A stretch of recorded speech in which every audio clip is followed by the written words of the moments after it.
श्राद्ध किसे करना चाहिए, किसके लिए करना चाहिए? अगर हम श्राद्ध कर रहे हैं तो क्यों करें और किसके लिए करें प्रभु जी? जी बिल्कुल। आपको पता होगा कि एक शास्त्र में श्लोक है, पू नामक नरकः त्रायते इति पुत्र।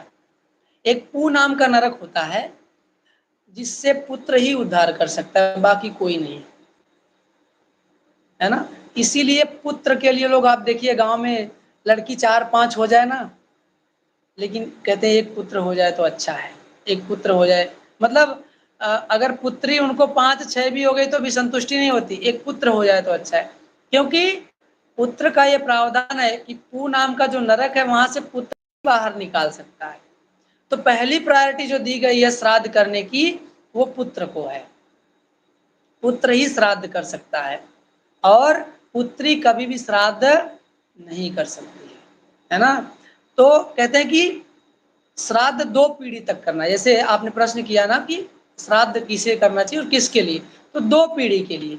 ऐसे अगर किसी के पिता मर गए हैं तो अपने पिता के लिए भी श्राद्ध करना है और अपने दादाजी जो है थे उनके लिए, दोनों के लिए श्राद्ध करना है।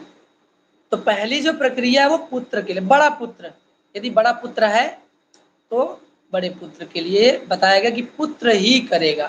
पुत्र नहीं है किसी को, है ना, पुत्र नहीं है किसी को तो आप जो है किसी और से करवा सकते हैं, लेकिन वो पुत्र ही होना चाहिए। जैसे पिता का पुत्र हो गया, भाई का पुत्र हो गया, चाचा का पुत्र हो गया, ऐसे ऐसे आगे जाके हम ले सकते हैं उन सब चीज़ों को। लेकिन पुत्री कभी भी श्राद्ध नहीं कर सकती है, श्राद्ध पुत्र को ही करना है। और पुत्र नहीं है, पुत्री है सिर्फ, तो पुत्री किसी वैष्णव को उनके उपलक्ष्य में कुछ दे दे कि हमारे पिता के, तो उसका लाभ उन्हें प्राप्त हो जाएगा। इस प्रकार पुत्र को बहुत प्रावधान दिया गया यहाँ पे कि पुत्र ही श्राद्ध करे।